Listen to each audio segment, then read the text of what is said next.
I don't have to tell you things are bad. Everybody knows things are bad. Everybody's out of work or scared of losing their job.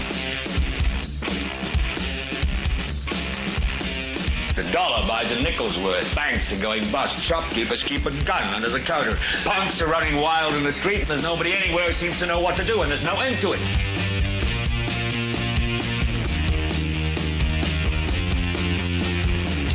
The air is unfit to breathe, and our food is unfit to eat. And we sit watching our TVs while some local newscaster tells us that today we had 15 homicides and 63 violent crimes, as if that's the way it's supposed to be. We know things are bad, worse than bad. It's like everything everywhere is going crazy, so we don't go out anymore.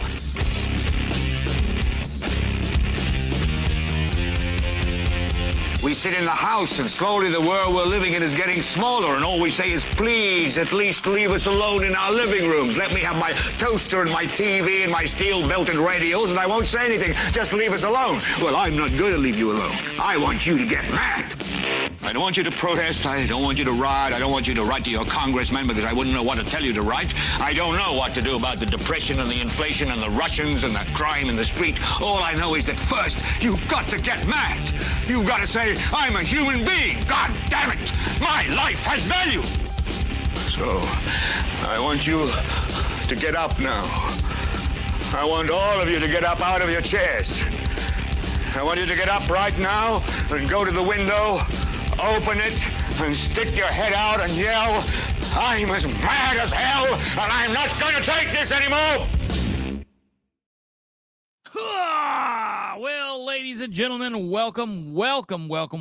This is The Big Show, Thursday, January 23rd, 2025. Ladies and gentlemen, this is the 376th episode of the Political Spotlight. I am your host, Kristopher H. Bilbrey, and I am flying solo tonight.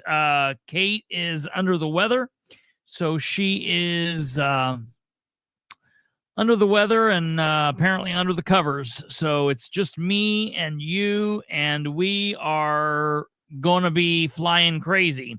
I have an entire big, long, drawn out episode planned to talk about Muncie and to focus on some craziness from the city of Muncie. I have received some records today from Muncie to go over, but really, in order to do what I need to do, I really need Kate with me. And I think what happened was just God said, you know what? I know that it's going to be too hard to pull this off without Kate. And so we're just going to throw something else into the mix, which will cause you to flip-flop. And so, ladies and gentlemen, we're going to put this Muncie stuff to the side for a moment because we have to, because there is big breaking news here in the United States. Honestly, it's worldwide big news. Obviously, it's been out for quite some time now, since I think about 3 o'clock today, maybe 4. Donald Trump has signed off on an executive order to declassify the files, the assassination files for former President John Fitzgerald Kennedy, former Attorney General, candidate running for President of the United States, Robert Francis Kennedy, and the Reverend Dr. Martin Luther King Jr. This is something that I have got to say I have been waiting for the better part of 35 years. I've talked multiple times about how I've been involved with politics at the local, state, and national level for a very long time. From a young age, I was involved in the political scene. But even before that, even before I was involved in politics, at like 7, 8, 9, 10, I had this massive obsession with JFK and the Kennedy assassination, the Robert Kennedy assassination, to somewhat lesser extent, the Bobby Kennedy assassination, and the Martin Luther King assassination. But JFK was my bag for such a long time. And I literally remember sitting in a library when I was probably 12, and I was flipping through a book, and I remember reading in this book about these files that the government was going to release into the future, 40 years, whatever at the time, that they said that this was going to happen. And I just thought, man, that's crazy. I just wish I could be alive. At the time I was a little kid, I didn't think that I would be alive when it would happen. And I've been waiting for this. I was so keyed up when Trump was in office the first time. He was going to do it. He was going to do it. He was going to do it. Then they got right to the 11th hour, and he pulled back, and he listened to what some of the people in the shadows in the swamp told him, and he released some of them, but he did not release them all. And then when Biden took over, Biden had a chance to release the files a couple times and then didn't release them. And then when Biden actually came out, and said, I'm not going to release these files because doing so would cause the American population to have such a distrust of the authority figures, of members of the government, of departments in the government. And I'm thinking, okay, while it sucks that you're not releasing these documents. Literally, that statement that you just stated lets us know everything that we need to know. I mean, look, it's not like, oh, well, I think now, well, the government's involved. Who would have thought? I've thought the government has been involved, and I've got a really strange idea that I've kind of talked about on this show before, but I'm going to tell you what my theory is about the Kennedy assassination, and it'll be interesting to see. But we're going to talk about all of this tonight. I've got a lot to talk to you guys about Muncie. We've got a couple meetings that I need to get through.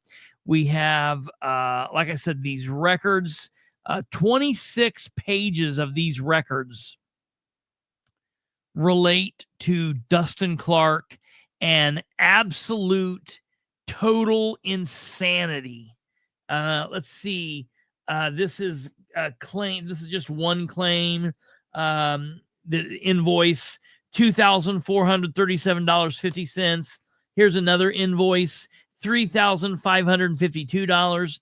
Oh, here's another invoice, $1,485. Here's another invoice, $2,845. Oh, look, here's another invoice, $4,500. Here's another invoice, $4,500. Here's another invoice, $4,500. Here's another invoice, $6,000. Here's another it just goes and it goes and it goes and it goes. And it doesn't look good for Dustin, and it doesn't look good for Dan. But to be able to go through these and do the justice that I need to do, we need a 2-man operation. But hey, look, we're good here. When our employees are sick, they get paid time off and everything they need. So I'm like, yeah, she needed to go get better.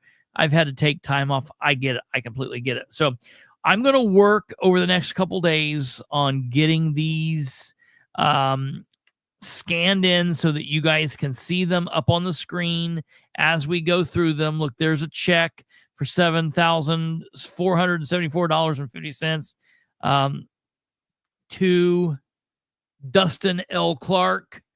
And here is Dustin's signature where he endorsed it on the back. Yeah, there's Dustin. But we will get that going. And if she's up to it, we might do a show on Friday or Saturday. I'll tell you what we'll do. We won't do a show Friday. We definitely won't do a show tomorrow. But if she's up to it, we'll do a show on Saturday. That will give me enough time to get these where I need to go and to do it right. So that aside, we also need to talk about the most recent Muncie Redevelopment Commission. We need to talk about the Muncie Board of Works, and we need to talk about the Land and Traffic Committee meeting that was held last night. And that was a meeting that was a 3-member committee. This committee, all the Muncie committees, standing committees, are made up of 3 council members. The council's made up of a 9 council member body. And then the various committees are made up of, just random 3 groupings of counselors. And it was chaired by William McIntosh. And I got a bone to pick with him. He was in a hurry. And I really have a bone to pick with him. But we're going to cover all of that. We'll do that on Saturday. We'll cover all of that on Saturday. So if you're here for that stuff, stick around because this is going to be interesting. It's going to be interesting. But we're going to be focusing on this breaking news, this situation here with the assassination files to be released. And I just think that this is a big deal. We have to focus on this because this is a once in a lifetime situation, man. I don't care if you like Trump. I don't care if you hate Trump. I don't care if you're Republican or if you're Democrat. It doesn't matter what that is. It's the fact that these files are now going to be able to be gone through, and we're going to be able to look through these files and read them and touch them and understand what's being said. And hopefully it puts some pieces together and we have a clearer picture.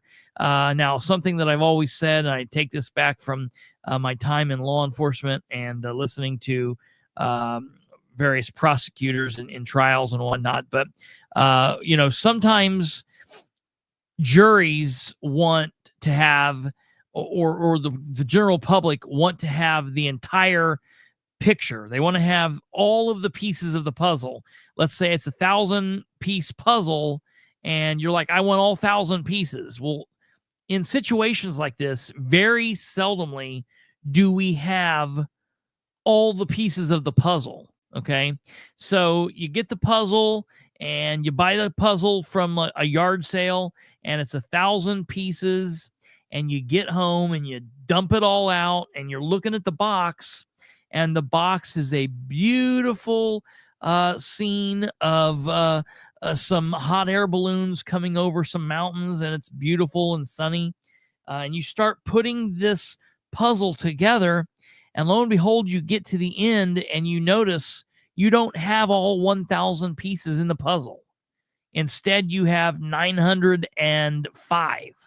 Okay, you've only got 905 puzzle pieces in the box, and it's like, oh no, this is really troubling. We are missing 95 puzzle pieces, and that sucks. But even though you're missing 95 puzzle pieces, you still are able to tell that this is a picture of hot air balloons coming over the mountains. You're not missing enough pieces that it doesn't allow you to see what's going on. And that's something that Jurors need to be reminded, and we as citizens need to be reminded in situations that come up in criminal cases when people are watching what's going on, in cases that like the Delphi case and big cases that kind of grab the nation. You always want to know everything that happened, and so often that's not the case. I mean, very rarely do we always or ever know everything that happened. Most of the time, there's a lot of missing pieces. What's important is that there are enough pieces there that we can see, okay, we can still tell what's on the front of the box. So I'm hoping that with the releasing of these files that we're going to have missing pieces. We'll always have missing pieces. But I'm hoping that there will be enough pieces here that we will be able to tell, oh, look, it's a nice assassination scene, whatever that means. All right, so we're going to get into that and do all of that stuff. Before we do, I want to ask you to please consider hitting the like and subscribe if you have not subscribed to this channel before. We would ask you to subscribe if you're on YouTube.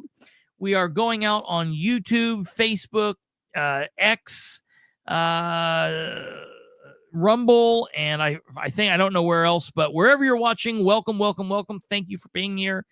We love it wherever you're watching from. YouTube and Rumble and X are our three main platforms. I would tell you, if you are on Facebook or some of the other channels, YouTube is the best place to be. I hate YouTube. It's not a great place to be. I don't know why I'm saying that. I'm saying that not because I care one bit, but it's a great place to be because that's where the majority of the people are commenting. So if you're here live and you're watching live and you want to interact with the other commenters over here on the right-hand side live, then come over to YouTube and click on YouTube. We are the Political Spotlight on YouTube. That is our page. You can find everything down here. As soon as I get that breaking news thing, this is why it sucks when Kate's not here. You can find us there on YouTube, youtube.com/@the-political-spotlight, or just search The Political Spotlight. We're also on Rumble. We have 2 Facebook pages. The main page is Kristopher H. Bilbrey, Kristopher with a K, facebook.com/Bilbrey318. We also have The Political Spotlight Facebook page, which it's facebook.com/Political Spotlight 318. So do that thing, look there. And if you're watching into the future, meaning if you're watching this at a later date, you can comment down below. We would definitely like to have you comment, but please consider giving us the thumb. You can always give us the finger later. All right, so without further ado, I want to get into what's happening here with these with this situation. Let's just start out by listening to a little bit of what happened in the Oval Office while Trump was signing some of these orders, and you're going to hear him talk about signing this specific executive order. And the other thing I want to say about this, and I know that a lot like Trump, that RFK Jr. Is a very polarizing figure. I don't care if you like him or if you dislike him. The fact that Trump signed this executive order with the pen that he used, the specialized Sharpie that they always have made, and then he said, hey, get this pen to RFK Jr., I think that's very cool. Don't care if you like him. Don't care if you agree with him. Don't care if you disagree with him. Don't care if you want to run him over. I don't care. Just the fact that he's giving him the pen that he used to sign this executive document that's going to open these files on this horrible situation for his family, for him personally, I thought that was rather cool. So let's take a look at this and see what goes on, and then I'm gonna give you some of my thoughts on everything. So let's take a look at this.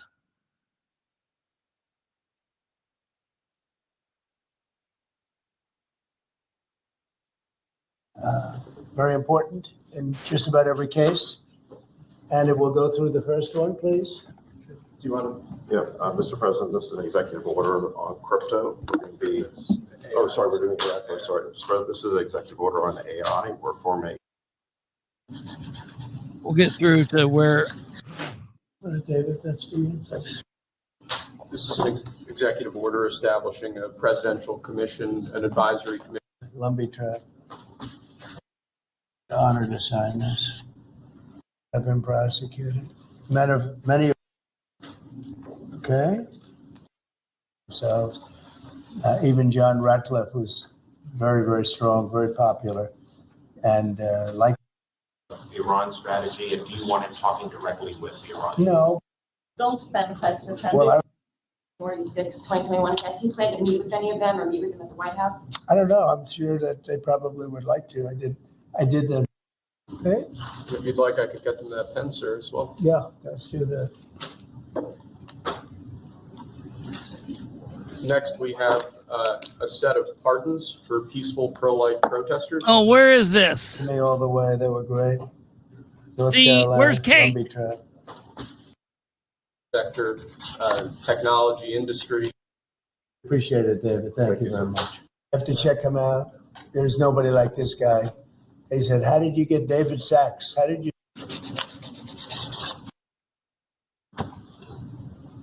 Okay. Thank you.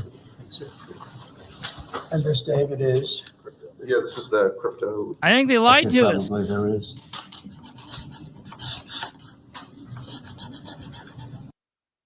Do that, and he's doing it for the country more than anything else. So we appreciate it, David. Thank you very much. Give me a second here. This is an executive order establishing a presidential commission, an advisory commission on science and technology. Good. Damn it.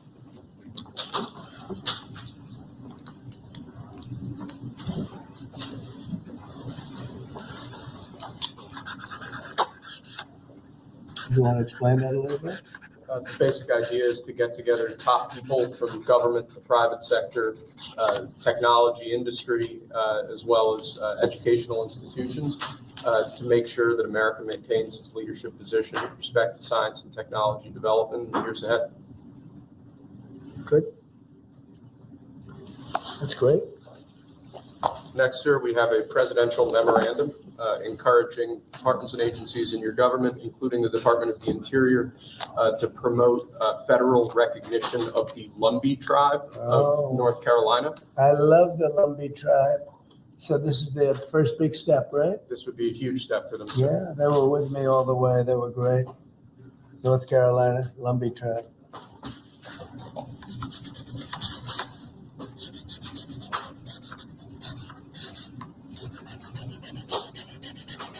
Okay, you'll send them a copy of that? Yes, sir. They were great. Okay, here it is, I think. If you'd like, I could get them that pen, sir, as Just, well. it's this last let's do one. that. Next, we have a set of pardons for peaceful pro-life protesters It's this last who were one. prosecuted by the Biden administration for exercising their First Amendment right. It's a great honor to sign this. Everyone keeps saying that's not his signature. I don't know why they keep saying that. I'm watching him. He's signing it.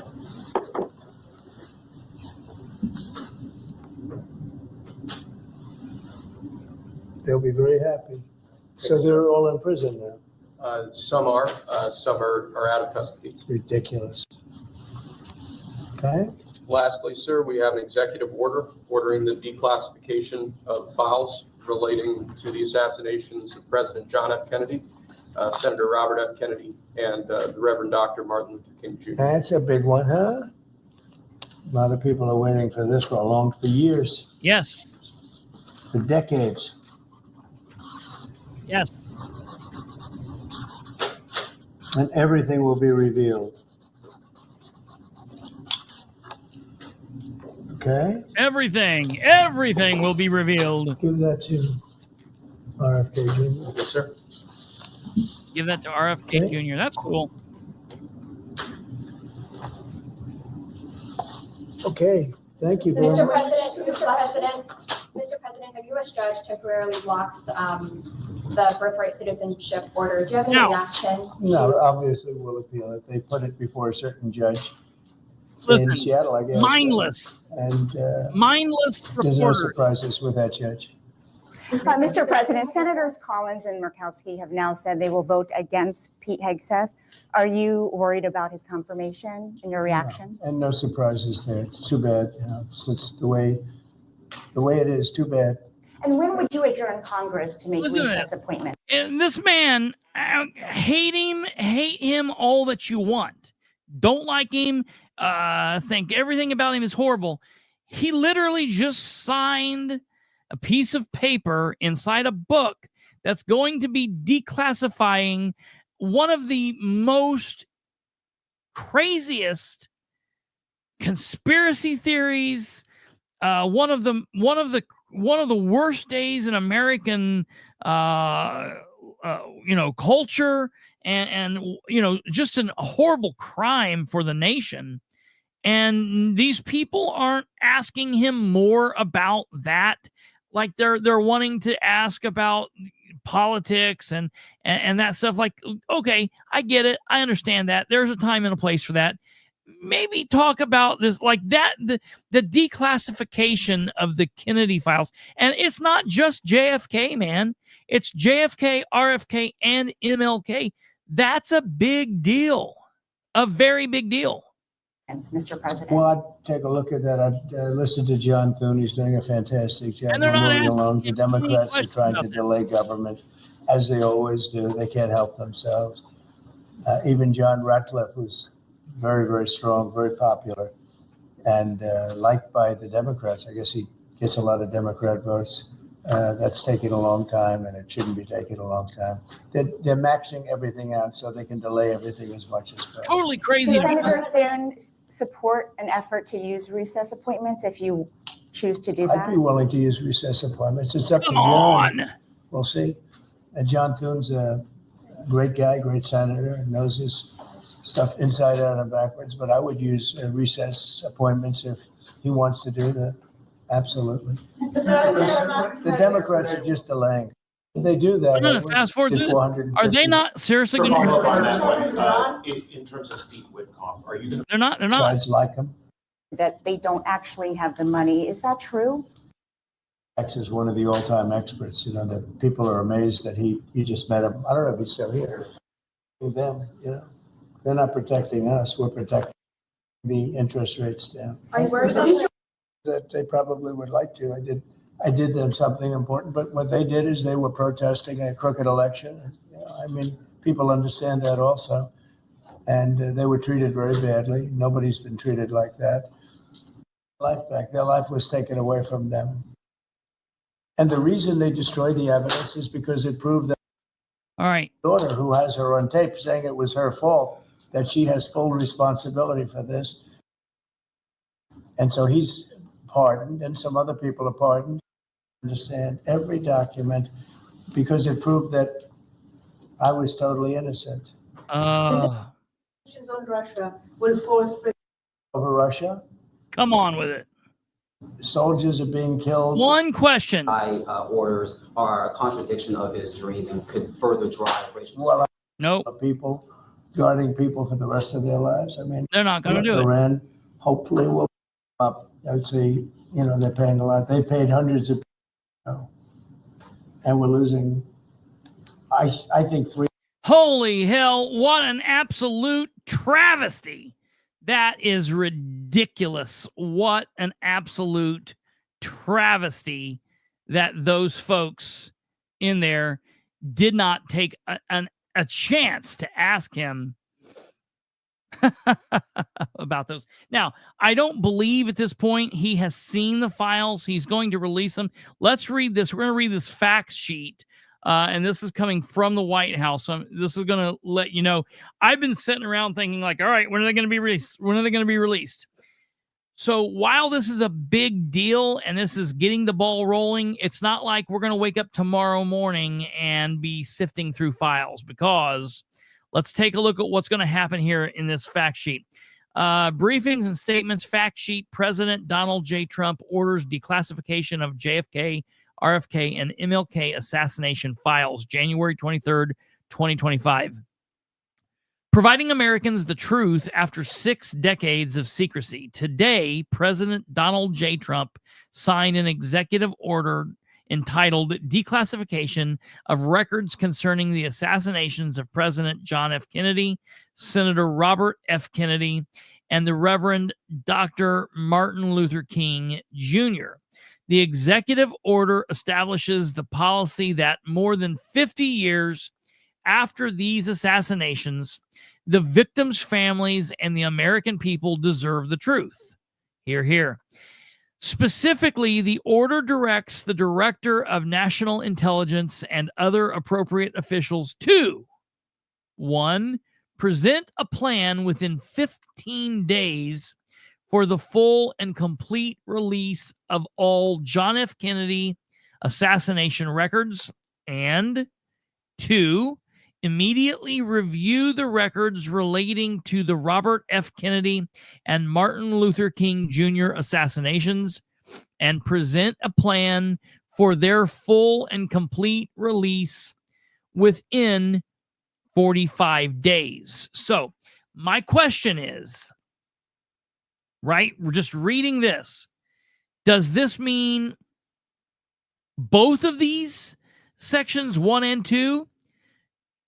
Within the next 15 days, present a plan for the full and complete release of the John F. Kennedy files and immediately review the records relating to RFK and MLK assassinations to present a plan for those 3 groups, JFK, RFK, MLK, to be released within 45 days? Or are they releasing JFK and then the other 2?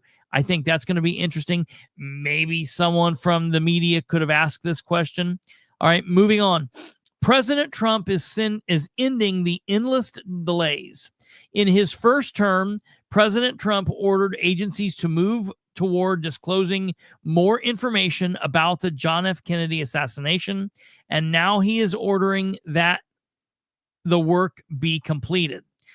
The President John F. Kennedy Assassination Records Collection Act of 1992 requires all records related to the assassination be released in 25 years, absent a presidential certification that continued postponement is necessary due to an identifiable harm to the military, defense, intelligence operations, law enforcement, or conduct of the foreign relations, and such identifiable harm is of such gravity that it outweighs the public interest in disclosure. Now, this right here is what Biden cited when he decided to not release the files back in 21 or 22.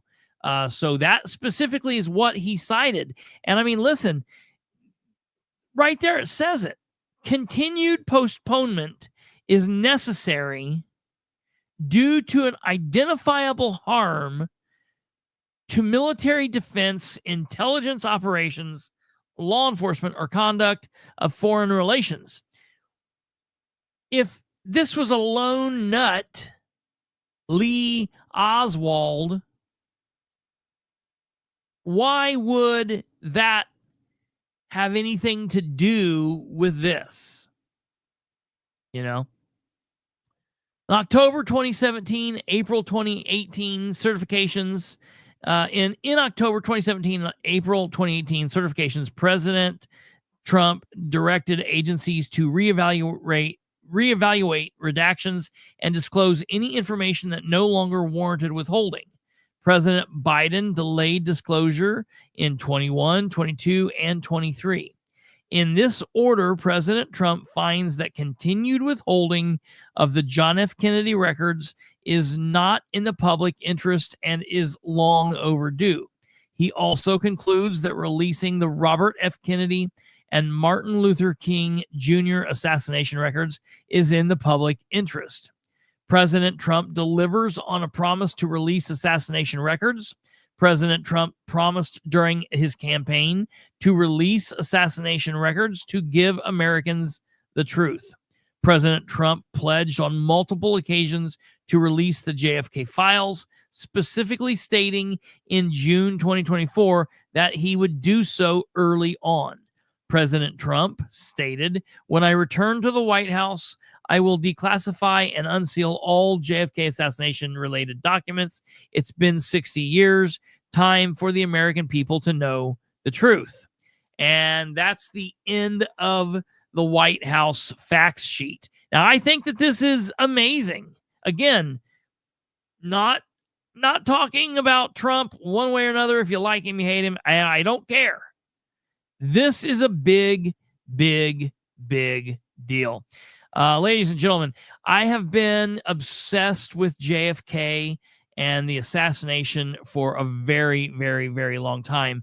Going to conferences and assassination conspiracy theory meetings. At one time, I was in a group with, I was probably 12 or 13, 14 years old. And I was in a group with like other Kennedy aficionados. And they were all, I think the next person closest to me in age was like 55. Everybody else was like wildly older than me. And I just have been obsessed about this for a very long time. And I went back and forth on the whole idea because I've worked in government. I've worked in and around local government. And I understand that it's very, very, very, very hard to keep a secret. That's one of the things that I do here. And what's funny is I will get someone to release something to me. A source will release something to me from the City of Muncie, or I will get sources that release something to me from the governor's office or the state house or, Madison County or Henry County or wherever, and I will come out with something and be talking about it. And the people that are in those governments then are freaking out. They're trying to figure out how I've come up with what I'm talking about. And they are always like targeting like one person here or whatever. They don't realize, number one, it's never just one person. There's always a lot of people. People just like to talk. That's the nature of people. People just want, first of all, people want to be in the know. Okay. They want to be in the know. Second of all, they want to feel important, and even when it's like against their own better interest, and they're like, well, I work here and I get paid because this man's the mayor, but I just want to tell you this information just because they want to feel that like bit of importance and like they're and it is doing a good job, specifically if they're doing like quote unquote whistleblowing type things where they're reporting information that is being hidden away and it needs to be out. Like, for example, in the city of Muncie, Dan Ridenour ran on improving communications, improving transparency, improving accountability, and he has done a very piss poor job on that. Just an absolute piss poor job. However, there are folks within his administration that worked very hard to get the information out, and I'm very pleased at those people. However, what that lets me know is there are people in government that talk. It's very hard to keep a secret in the world. Just as humans, we're not good at keeping secrets. So the fact that people ran around saying, this is a big conspiracy of the entire government, it's like, dude, that stuff would have got out, But at the same time,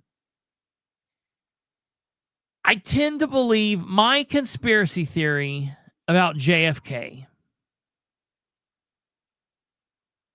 Yes, DJ, that's exactly right. James O'Keefe's undercover work is the epitome of people like to talk syndrome.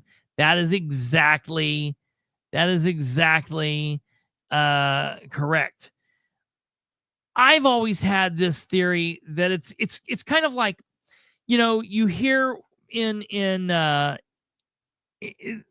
you hear in like the secret, secret dark quarters of the intelligence communities in the United States military, CIA, and NSA, Homeland Security, all of this stuff, that it's kind of like a need to know type of a situation. You've got people that are at this level that are working on a project that know X, Y, and Z, and you might have these people right next to them that are, on the same level, that are also working on the project, but they know a whole set of different items, and they don't know what each other knows, and they might never know who the person is working above them. And the person working above them knows who they are, but they might never know who the person above them knows, and they definitely don't necessarily know what that person above them knows. Okay. Now, I was not in the military. I cannot speak to anything like that, but we all understand pretty much how that goes, and we have an understanding. I've always thought that it very well could be a quote unquote inside job. It could be a governmental job being pulled by 2 or 3 people. And everyone's like, well, you would need more than that. Here's the thing. You've only got 2 or 3 people at the top that might know what's really going on. And they're only farming out bits of information to this operative and bits of information to that operative. So all of these people only know the certain sliver of what the role is that they play. Lee Harvey Oswald, okay? We know he was a person. We understand that he was a real person. We've seen him. We know that he was married to Marina Oswald. They had a child. We know that, we watched him be killed, and we know this man to be Lee Harvey Oswald. I have always thought that maybe Lee Harvey Oswald was a code name, or was the operation, like Operation Mongoose, Operation Paperclip. I've always thought that like Lee Harvey Oswald could be the code, the operation name of killing Kennedy, because, and I'll tell you why this is. For anyone that's ever studied the Kennedy assassination or looked into this at any length of time, even if you've watched the horrible movie, Oliver Stone's JFK movie, they even mention this in there. And that movie, I used to be obsessed with that movie until I, researched more and realized what a load of crap it was. But they do mention this even in that movie. Before Kennedy was killed in Dallas, like just a couple days before Friday, November 22nd, 1963, Lee Harvey Oswald, the name, the man, started being everywhere. People were spotting this man everywhere. You had people reporting seeing Lee Harvey Oswald in various cities all over Texas. You had people spotting him in Kansas. You had people spotting him south of the border into Mexico. You had people seeing him. A car salesman's reported that Lee Harvey Oswald had came in and took a car for a test drive. And you had people, a gun range operator, and like a father and a son that was there shooting, overheard a Lee Harvey Oswald there practicing and reported that they had ran into him. And all of these various different people ran into Lee Harvey Oswald. But the difference is when they started giving the description of who they were talking to, the descriptions were wildly all over the place. And now I understand and have a deep appreciation and knowledge and understanding that eyewitness accounts are not very good. But when I just I have a feeling that, like, when you're a father and a son at a shooting range and there's only one other person on the range and you're involved in, it's not like being an eyewitness seeing someone snatch a purse and you see them for 10 seconds and they run off and you're telling the police, oh, it was a white man that was 6 foot tall, and it ends up being a Mexican guy that was 5'5". It's not like that. When you're actually engaging in a conversation, when you're a car salesman and you're like riding around on a test drive with a guy and shooting the shit with him and talking to him, that's not the same thing as like a split-second eyewitness. I've always thought it's weird because they were describing Lee Harvey Oswald as being this, he was a tall man, he was short and stocky, he had a mustache, he was dark complected, he was white, he was so white he was almost translucent, he was speaking excellent Spanish, which everybody knows that Lee Harvey Oswald was very infatuated with Russia. Matter of fact, he had went to Russia and he had renounced his American citizenship, but then he changed his mind and he came back. And that's the other thing. The FBI knew who this guy was.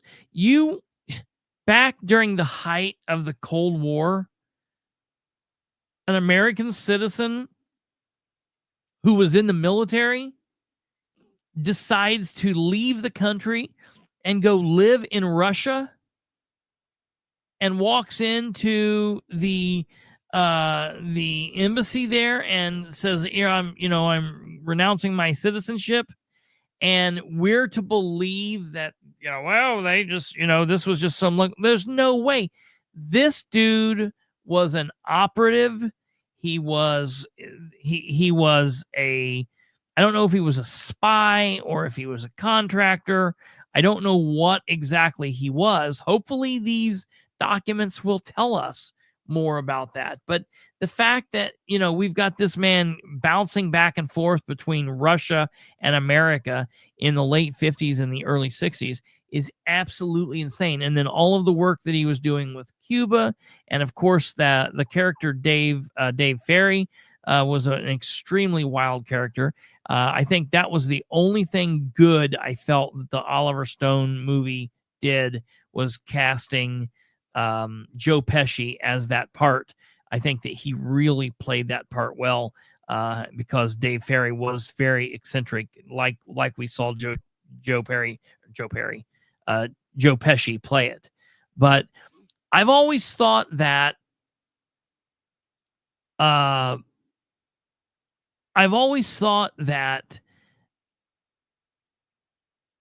basically what they did was they gave all these people, you're Lee Harvey Oswald, you're Lee Harvey Oswald, you're Lee Harvey Oswald, and they gave everybody had the weapons of choice. They were all in their own locations, and they were all to take shots, and then they were all to get away. And I think that what happened was they get, if they get caught, they were told to keep their mouth shut, don't say anything, just, maybe give the code. He gets on there and he's like, I'm just a patsy. Tell him you're Lee Harvey Oswald, shut up, and we'll come to get you.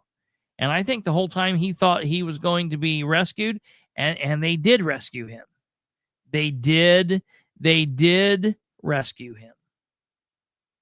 A couple days later, transporting him from the jail there, they sent Jack Ruby, also very mobbed up and connected with, low-level thug government actors, walks into a police station and plugs him. Just absolutely insane. And so I've just always thought that it was like Lee Harvey Oswald was some form of a operation. It was some kind of a code that all of these other men, like the hobos that got off the train and they were wearing nice suits and shine shoes, but they were supposed to be hobos. And it was,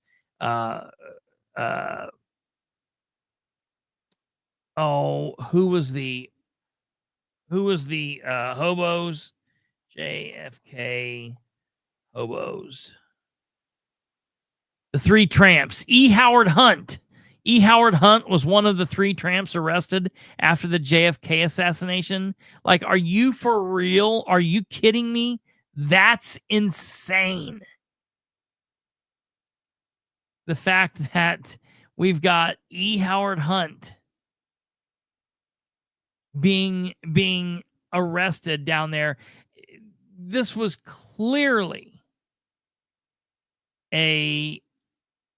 some sort of operation, a very, very failed operation. And I tell you, it's very reminiscent to me of what happened in Butler, Pennsylvania. You know, the other thing is there are a lot of things that have to fit just so in order for something to happen. You know, any number of little things could have happened that would have changed the outcome of that day. And things just had to go just right to make it happen. And I always throw it back to the assassination of Archduke Franz Ferdinand, who was killed, and that was the powder keg that sparked off World War One.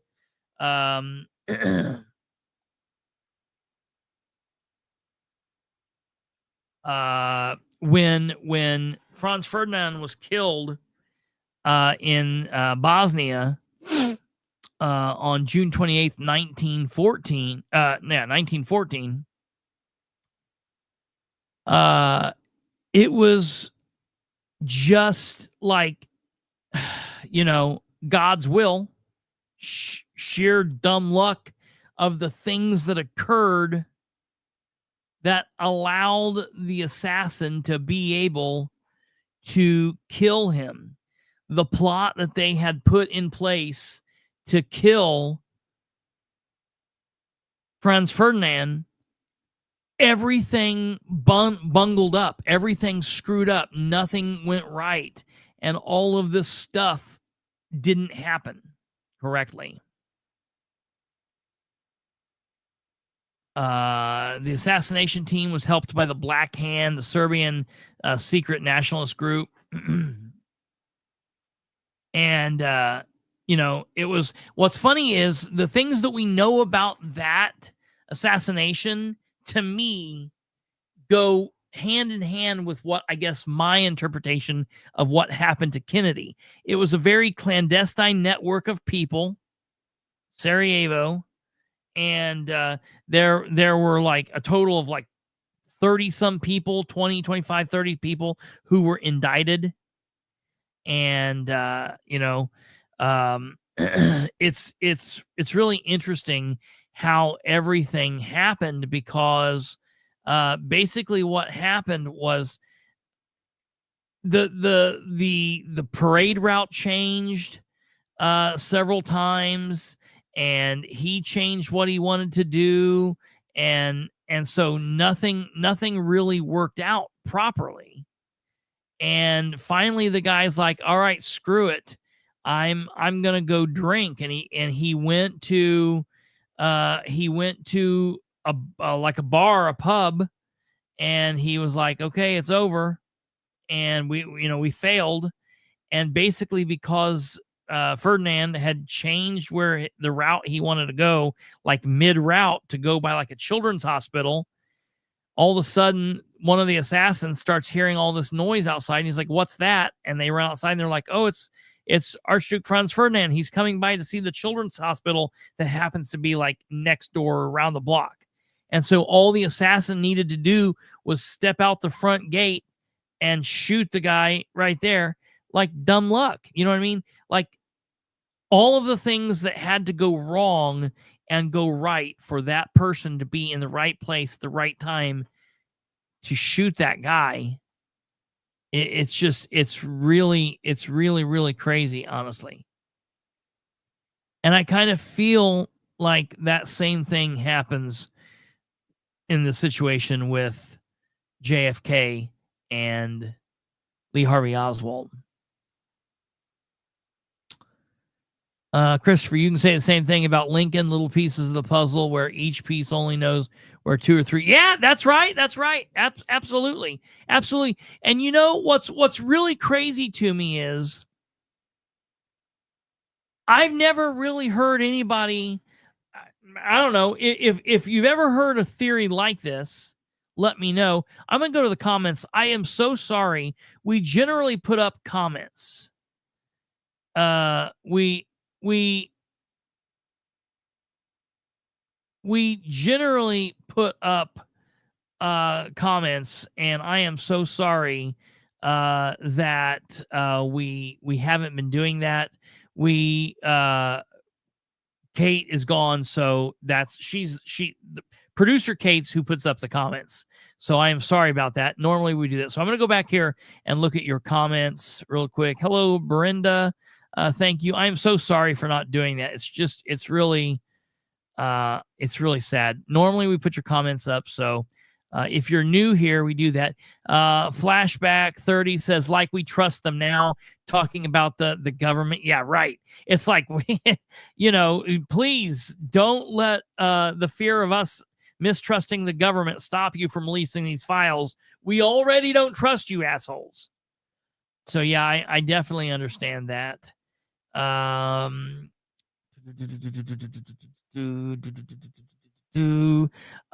Michael says, from the point of view, it appears the driver shot him. Oh God. So when I was younger, I used to pick up any book and get my hands on it and read every book I could ever get my hands on. And I read some crazy ass conspiracy theories.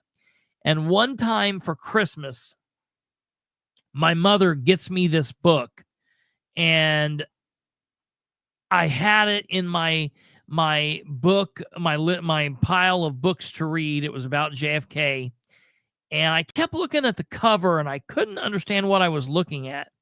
And finally, it dawned on me that what I was looking at was a picture of what looked like the driver of the Lincoln shooting Kennedy. And I read about the first 2 chapters of that, and I got so pissed off. It made no sense. It was so laughable. I remember I was laying in my bed and I was reading it, and I just threw the book into the corner. It was a little paperback, and I threw it into the corner of the room, and it sat there for maybe a year. I think it sat in the corner of the room. And a year later, I was like bored. It was like raining or something. I didn't have anything to do. And I picked this book up and I start trying to read it again. And I read a couple more chapters and I was like, God, this is so stupid.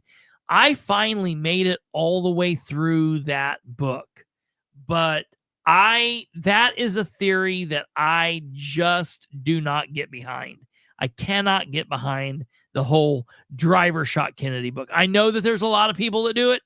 I know it. I understand. I definitely get it. But yeah, it's can Dustin Clark prove he wasn't on the grassy knoll? I don't know. Jake DeWitt, Trump is the best president of my lifetime, and it's not even close. Hey, look, I happen to like Trump. I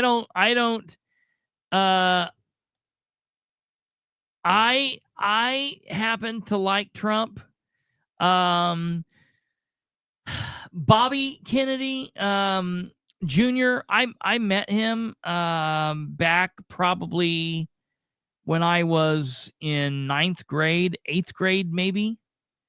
I met him. My aunt took me to Ball State University, and we listened to him speak.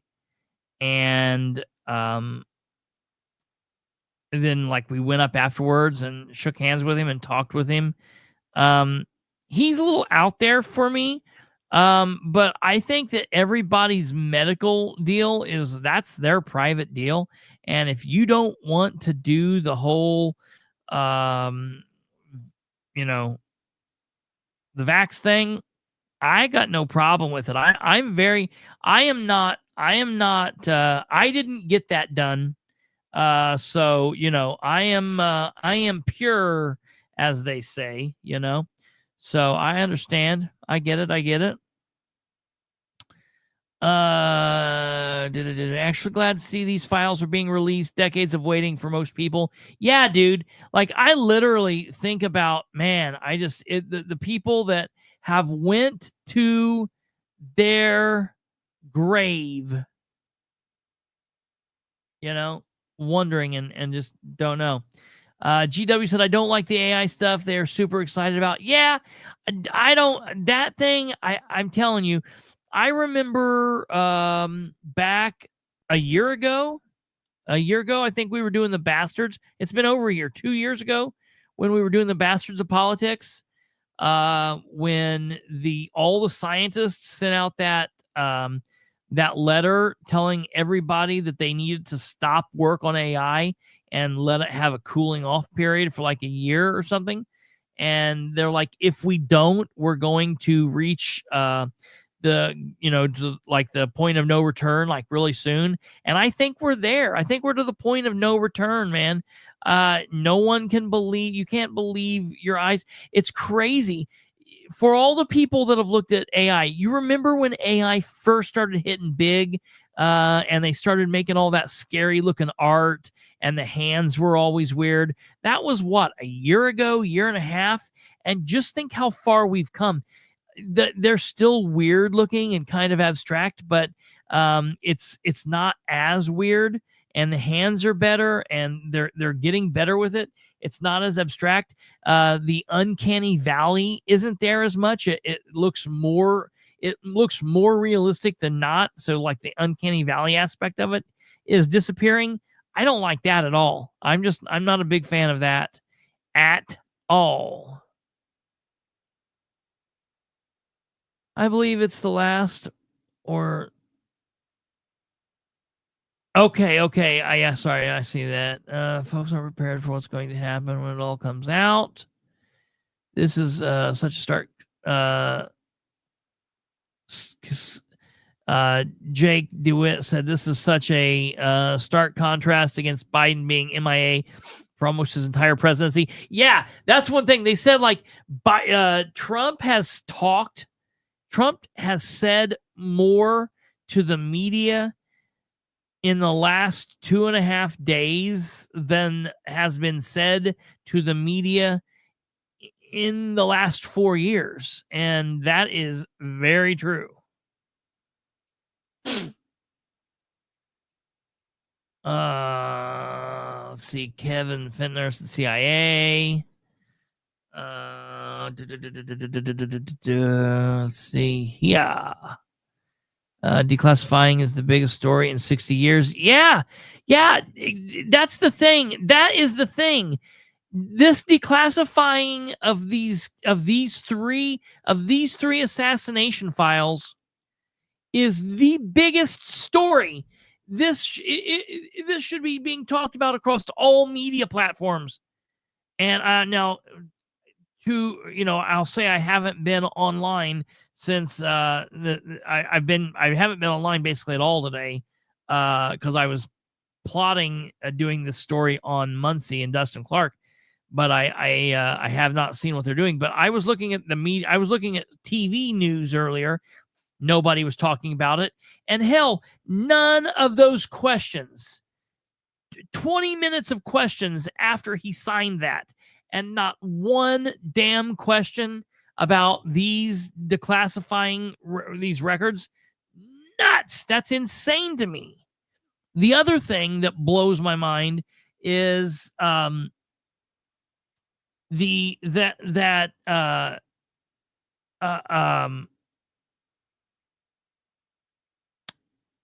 completely lost it. They didn't ask him questions about that. And you know, everyone is still focused on like the executive orders that he signed in the last 2 days. It's like, dude, he's signing important executive orders now. Quit. They're so focused on January 6th. For the love of God, let it go. Let's get on with it. I mean, question him about that if you want, but there's some pertinent stuff going on right now we need to be questioning about. And I cannot get over it. Now, I will tell you, when he came into office, I said what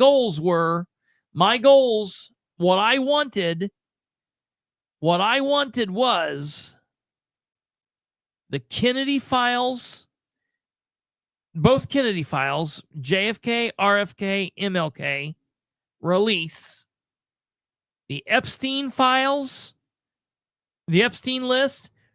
Let's get it out there. Anything and everything about COVID and Fauci, let's get it out there. And all the files that haven't been destroyed on the January 6th stuff, let's get it out there. Everything. You do that, and I'll call it a year. We can call it a year. That's what I want to see. So he's made good on JFK, RFK, MLK. I want to see Epstein. I want to see COVID and Fauci. And I want to see January 6th. And he can do it in that order. Let's see here.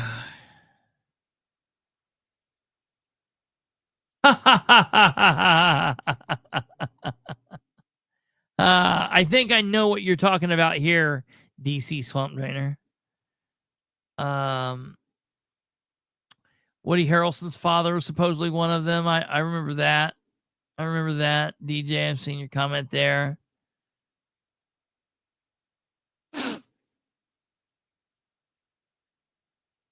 Let's see here.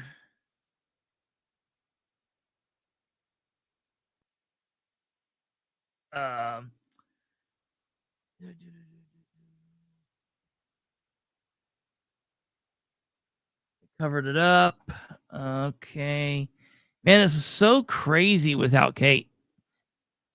I love O'Keefe. He does some incredible work. I just wish, and I know that James O'Keefe, it takes a lot of time between the stories. I wish he was more visible. James O'Keefe.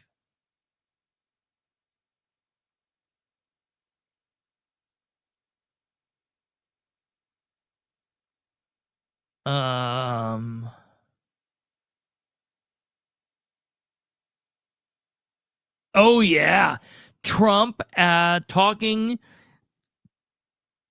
to Schwab today. That was amazing. I read that in Davos. They said that there are longer lines in Davos today to get in to watch Trump on television than they have had in years. They said this is like the most crazy thing, and the man wasn't even there in person. They were watching it on television.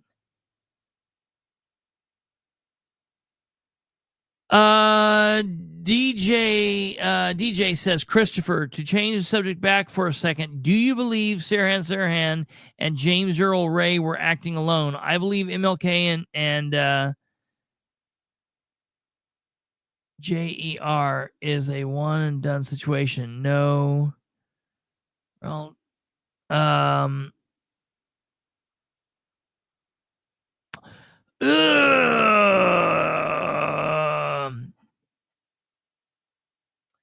I know. So I'll say this. I'll be honest. So as much as I studied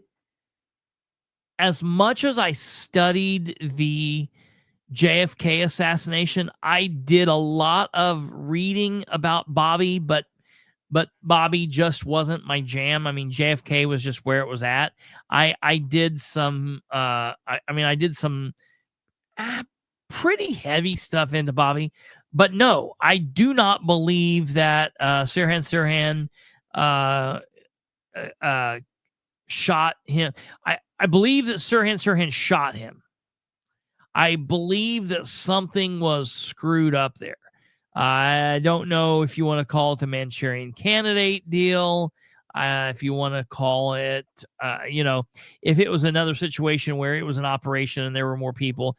I think that they just released a coroner just came out here recently and said that he examined the body. I think I just read this here just recently. Let me see if I can get this pulled up.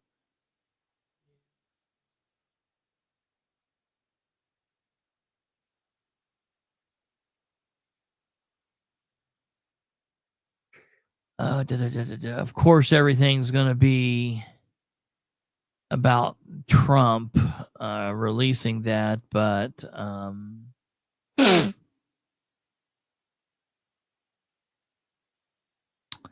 let's see here.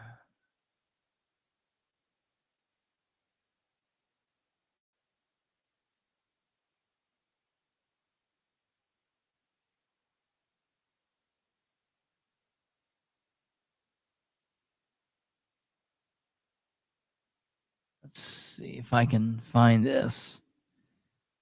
Yeah, this was January 13th. Let me see if I can find this, where this was.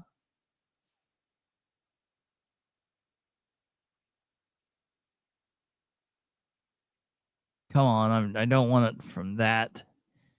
Give me a second here, folks. I'm trying to get this to pull up. I've got the spinning ball of death. Okay.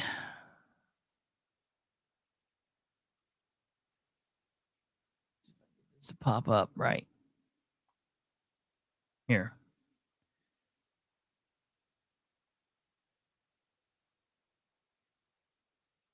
Yeah, Radar Online. Where is this coming from?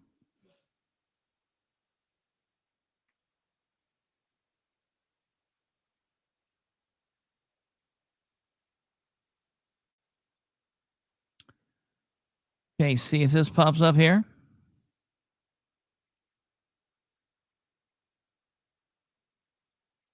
Yeah, Cyril Weck is a nut. No, I don't believe it was Cyril Weck. I don't believe it was him. Exclusive gruesome details from RFK autopsy finally revealed his family never wanted you to read, along with fresh second gunman theory from his 1968 assassination. Let's see. What do we have going on here? Inside the details from the autopsy of RFK could unveil the chilling truth behind the U.S. Senator's violent death.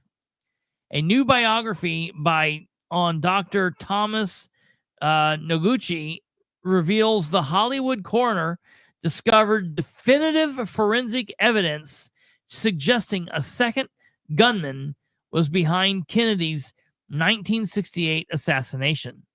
Despite his family's initial request to take custody of his body and halt any further tests, RadarOnline.com can reveal.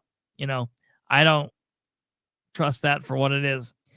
In her bombshell new book, L.A. Coroner Thomas Noguchi and Death in Hollywood, author Ann Soon Choi uncovers the decades-old conspiracy surrounding the true culprit behind Kennedy's devastating death, told through the perspective of the man who saw his body moments after the assassination. For years, it's been reported that Kennedy was shot by Sirhan at the Ambassador Hotel in Los Angeles, California on June 5th, 1968. The politician was declared dead at the age of 42 the next day. 42? No. Immediately after the shooting, a powerful struggle between Dr. Noguchi and the Secret Service led to a flawed autopsy. Go figure. Of Kennedy, with key details misreported and the body improperly handled. Learning from this, Dr. Noguchi knew he had to maintain control over RFK's case to avoid a similar issues and conspiracy theories.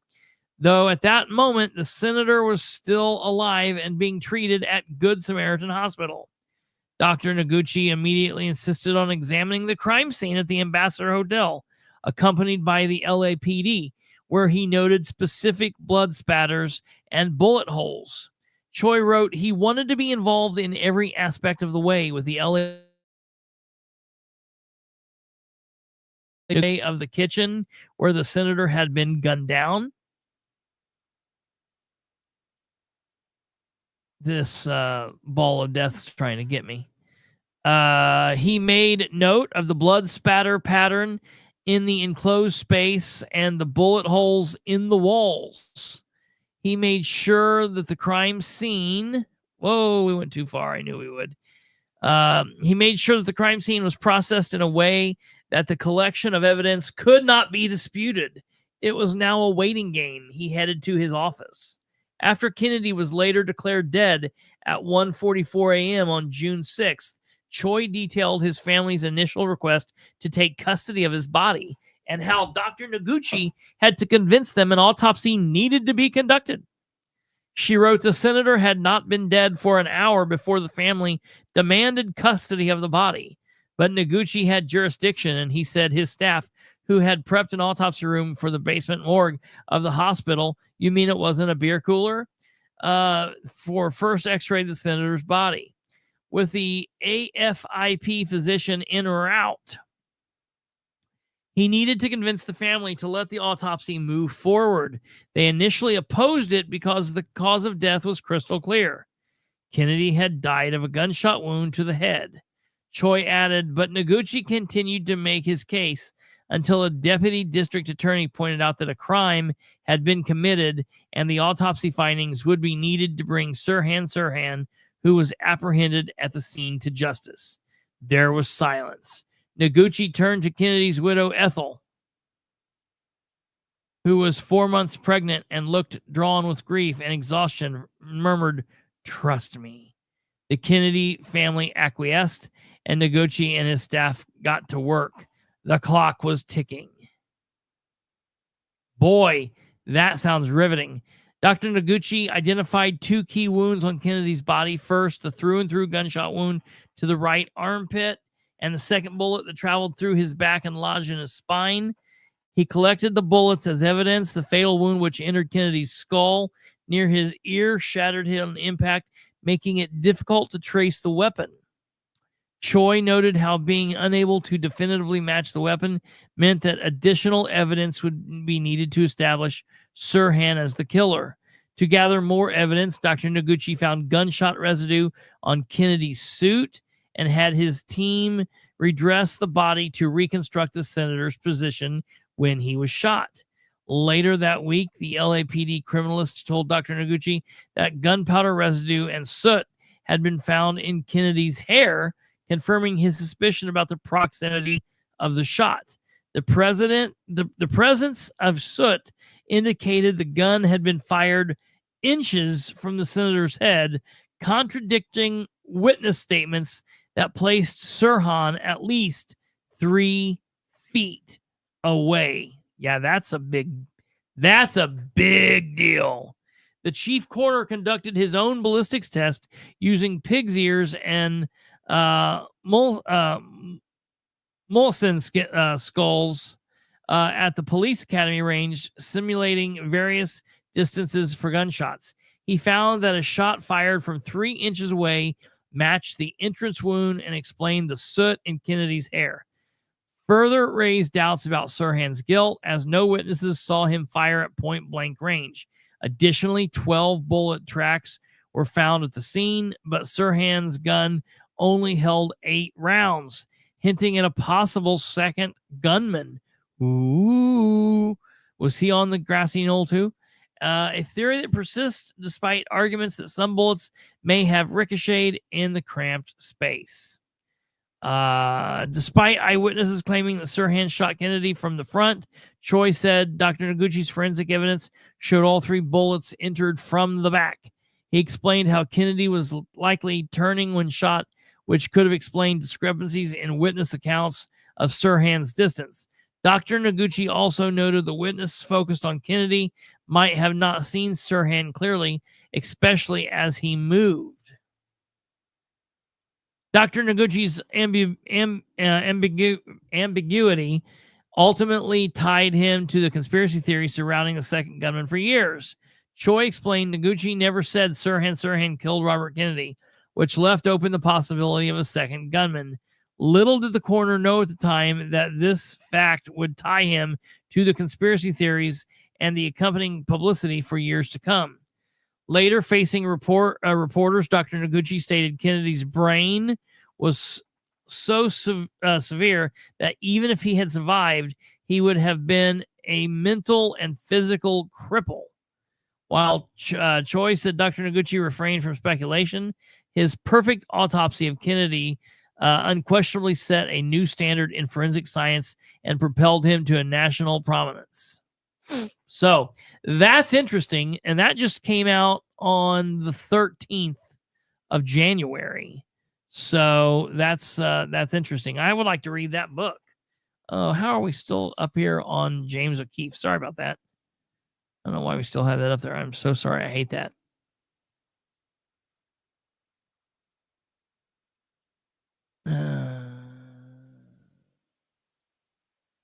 Kind of like JFK's buddy not being able to be autopsy in Dallas, and then the showdown in the hallway. Yeah, that was wild. And the fact that, have you ever heard the conspiracy theory that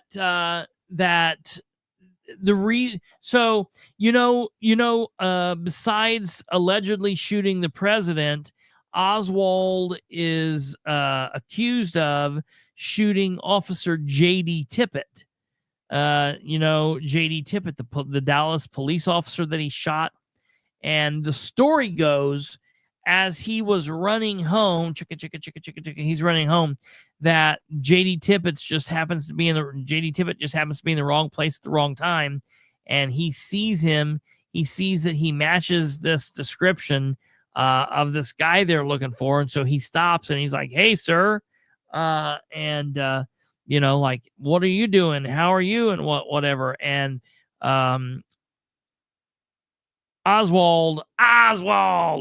I always say it like that because that's what apparently Ruby said. Oswald. He plugs J.D. Tippit.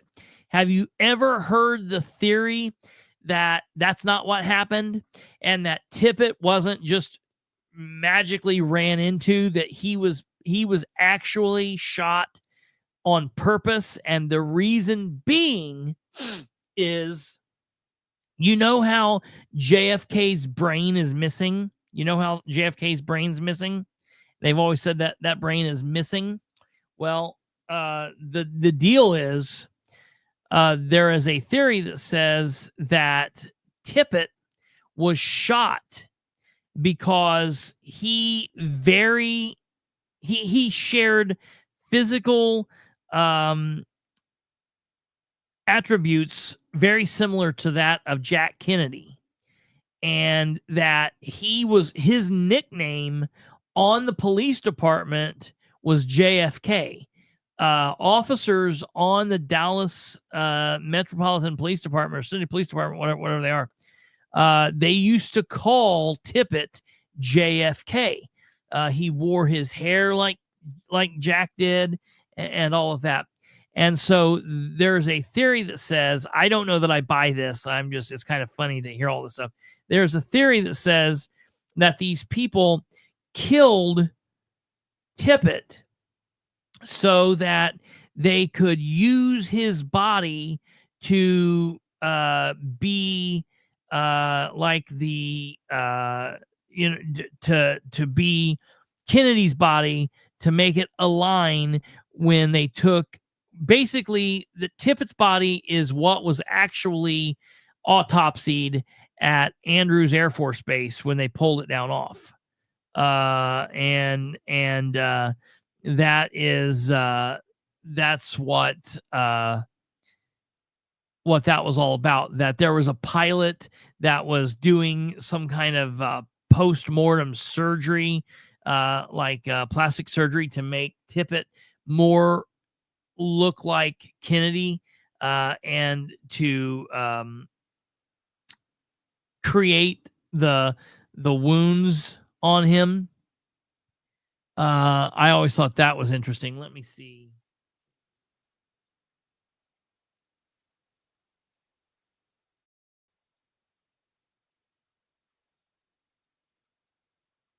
Let's see here.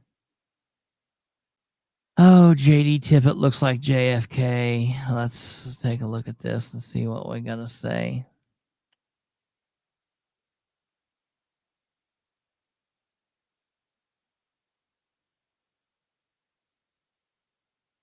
Haha, yeah, right. Here it is. Is there a possibility that JFK's body was switched with Officer JD Tippit?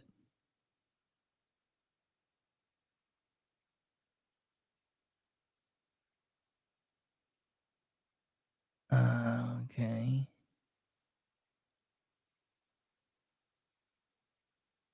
On the way back to Washington after the assassination. And yeah, right here. Yep. See, it's not just me saying that.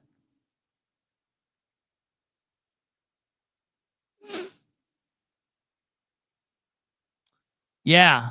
Now I'm going to show you. We're going to take a look at something that might be shocking people. Okay. So just prepare yourselves. Damn it, we got the spinning ball of death. Stay there. I'm coming back. There we go. Okay, here we go.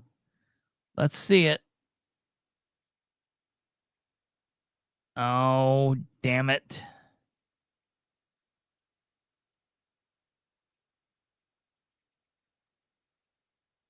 I'll pull it up like this. So that, I don't know if you can see that thing there. So they say, it says, what is this nonsense?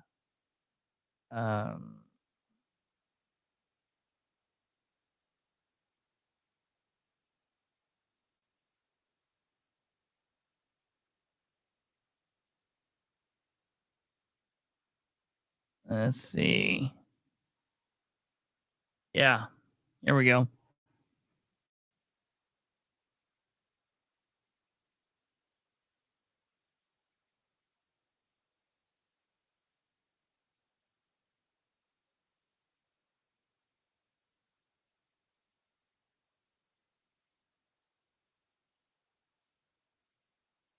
As soon as I get rid of this spinning ball, yeah, right here. Yeah, there is give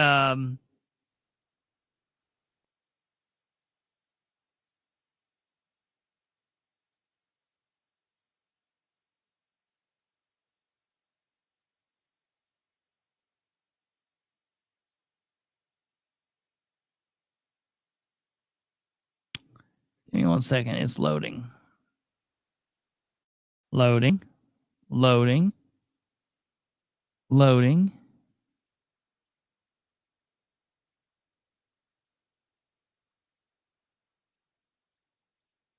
Loading.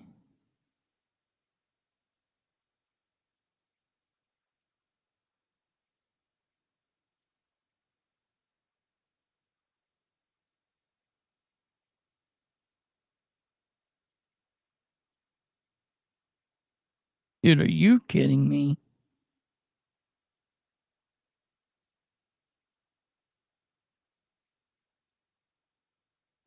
Here we go.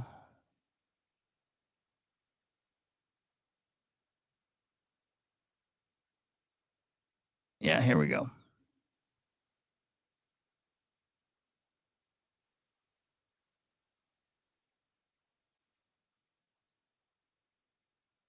Man. The spinning ball of death is getting old. All right, here we go. Get that pulled over. Sorry, stand by. I'm getting ready to upload this. That pulled over.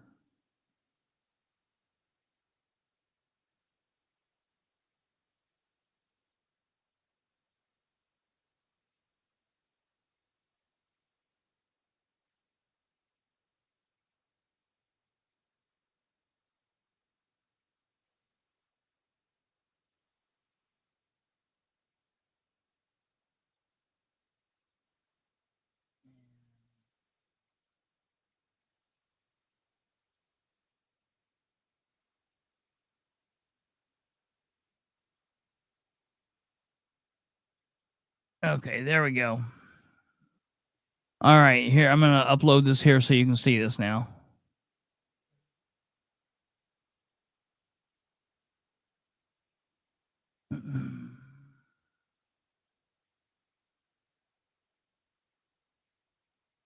Sorry, generally when I have these gremlins.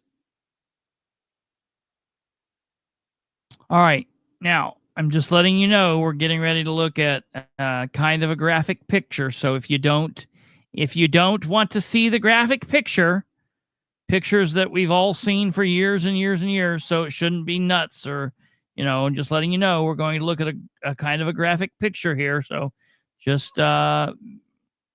steel your eyes for a moment. This is going to be an autopsy picture of Jack Kennedy. We've all seen it. Here we go. There is a theory that this is not actually JFK, that rather this is J.D. Tippit with some surgical, fancy surgical stuff. That, and then here's this last one. And then this is not, again, Kennedy, but that it is instead J.D. Tippit. And I'll show you here if I can get this bastard of a thing to work. Officer J.D. Tippit.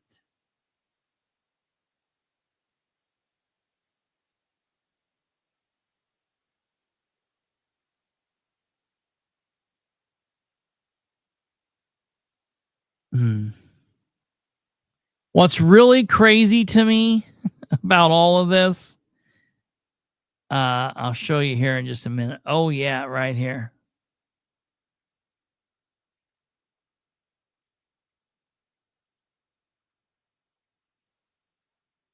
Yeah, here you go.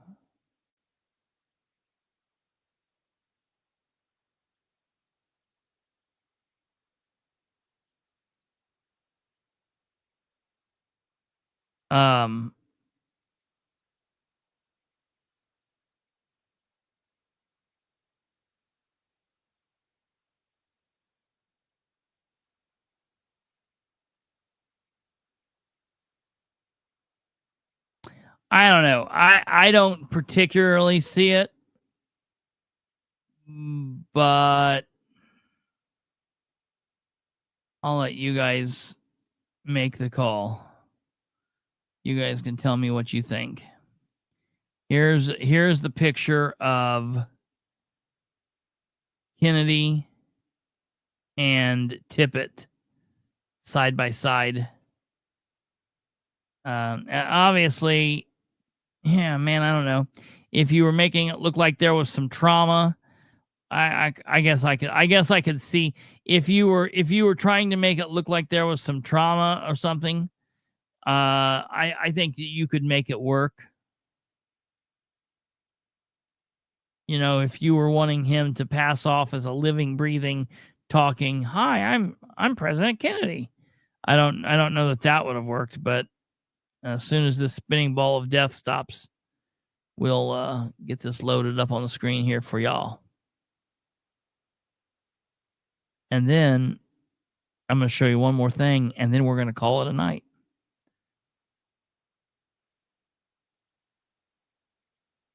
Well, you...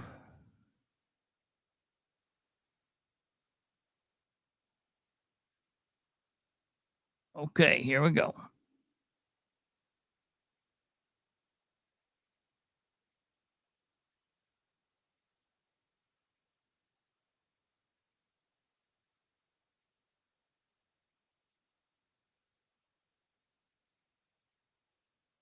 Man, I tell you, it's always when I'm flying solo and like I've got a big thing going on and I'm trying to just get it done, trying to wrap it up real nice, that all of a sudden these gremlins come out and start screwing with me and giving me the spinning ball of death and causing me a bunch of chaos.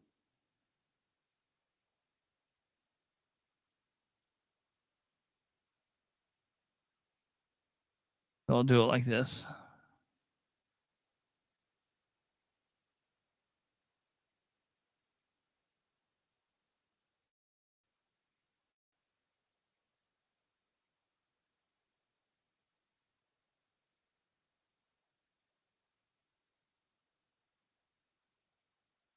Okay, here we go. Finally.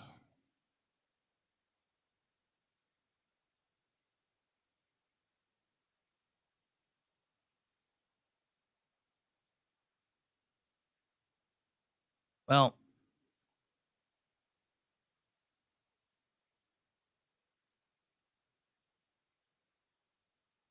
okay. I'm getting ready to give up on it. And just say to hell with it. Share screen.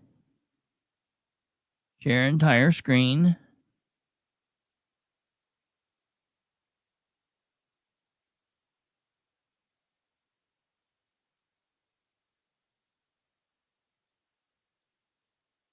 Yeah, right here we go.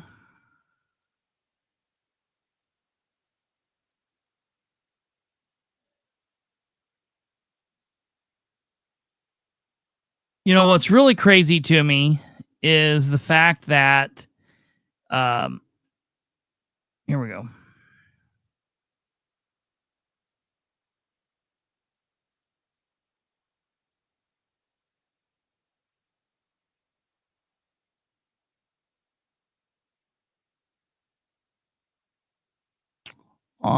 This picture here, the picture on the right is Tippit and Kennedy.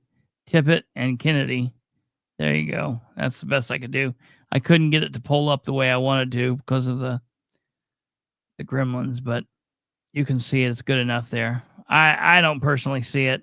I don't know that I buy into that story, but I just always thought that was kind of an interesting story that is something to do with the fact that they got the reason they got rid of John's brain was because obviously the brain would tell that he was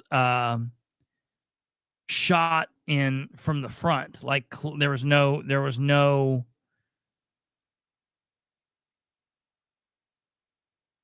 secret to that. That clearly he was shot in from the front, and so that's the reason they needed to get rid of his brain. And that I think maybe the rumor was that they buried Kennedy's brain in Tippit's casket.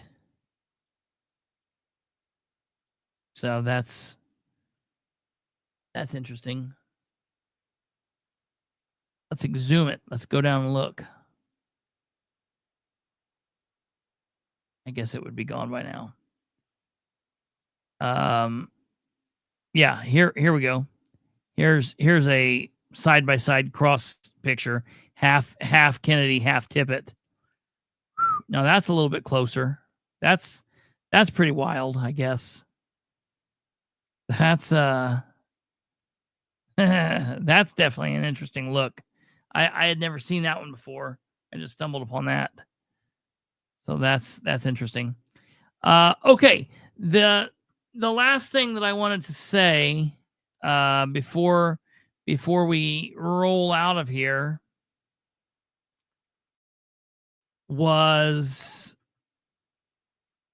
I want to show you guys this last picture, and I think it should be much easier showing you guys this last picture here. Go back again.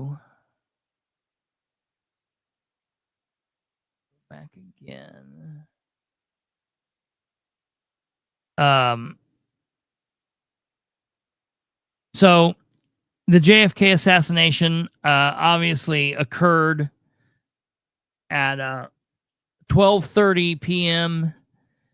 Friday, November 22nd, 1963 in Dallas, Texas. Kennedy had just turned onto Elm Street as he was getting ready. I mean, he really just had such a short distance to go from where he was to make it to getting on the the highway, and they would have been gone. It's such a shame. But where they turned was just absolutely a shooting gallery. I mean, if you've never been down to Dallas, Texas, and you get the chance to go to Dallas, Texas, I would highly recommend it. I was in Houston, Texas back a couple years ago in 2019, 2020. No, it was right before COVID. It was the end of 2019. And my brother lived in Texas, and I went down from Houston to Dallas.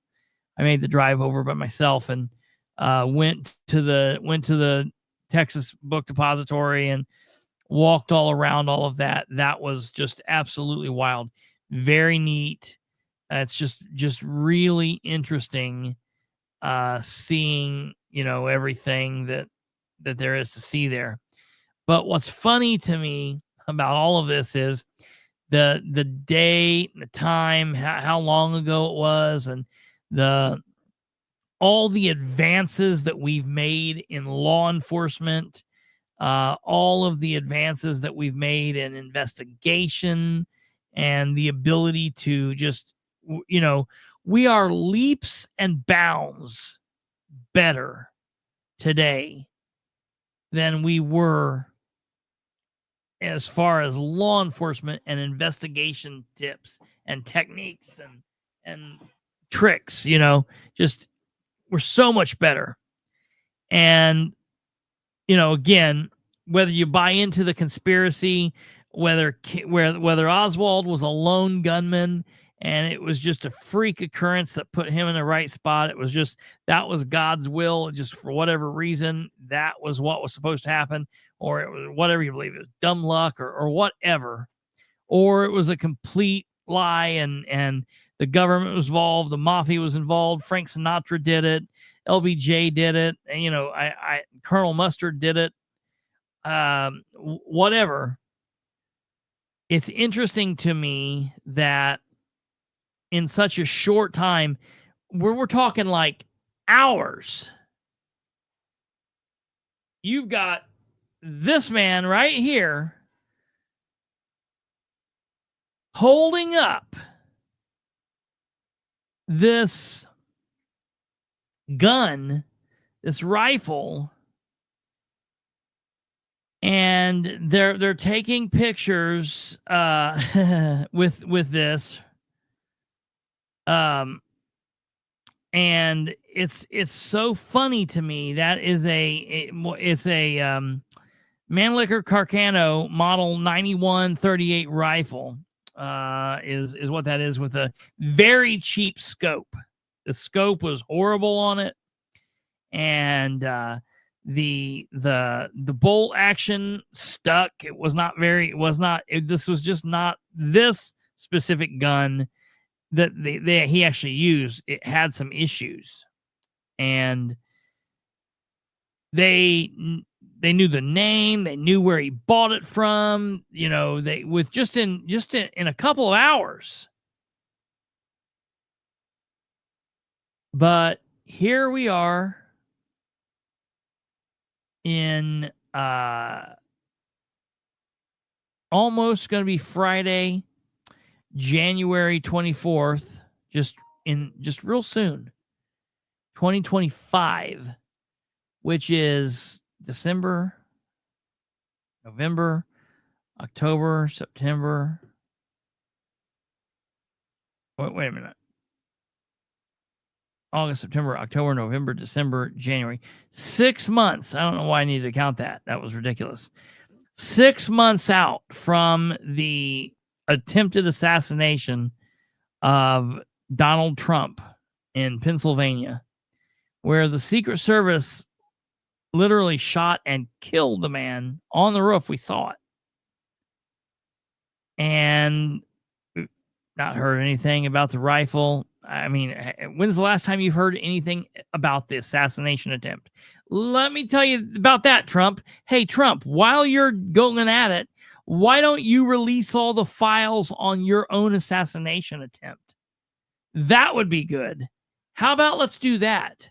Well, I'll tell you what. I'll make you a deal. As bad as I want you to release, the Kennedy files, hold on to the Kennedy files for another year. Release the files on the January 13th, 2024 assassination attempt into yourself. I think that would be interesting. I've said the Epstein files. I've already beat you to that. Why would the CIA want Kennedy dead? It wouldn't specifically be any specific section of the CIA. It would be the war hawks. It would be the people that wanted the war in Vietnam to go. If Kennedy lived, America would not have got into Vietnam, at least in the way that we did, with as much men as we did. It would have been very, very, very different. Kennedy wanted to bust up the CIA. Kennedy wanted to do away with the CIA, wanted to defund it and break it up, and he saw it as a waste, and as it did more harm than good. So he was very negative towards the CIA. And so if you get some of those people that have been in there and the master of secrets and, keeping secrets and trading in secrets, and you tell them that your way of life is changing forever. Very, very strong case for why someone in CIA or some shadow entity of the government would maybe want him put down. The other thing that's very interesting to me about this is, and people never really talk about this, is do you know that just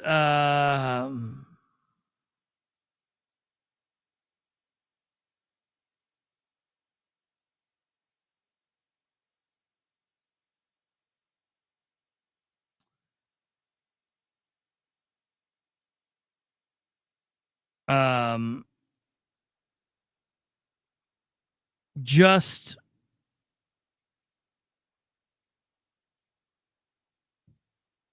7 months before Oswald allegedly killed Kennedy, 7 months.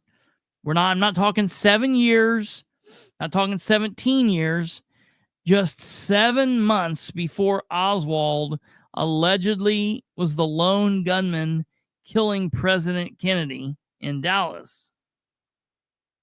On April 10th, 1963, Oswald attempted to assassinate a retired Major General Edwin Walker. He shot him at his home, and he just wasn't in jail. He wasn't in prison.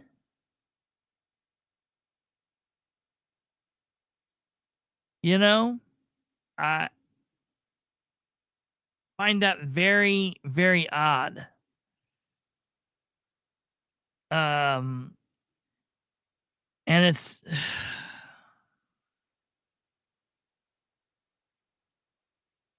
just things like that. And I don't know, Tweety Bird, have you been here since the beginning, or did you just get here?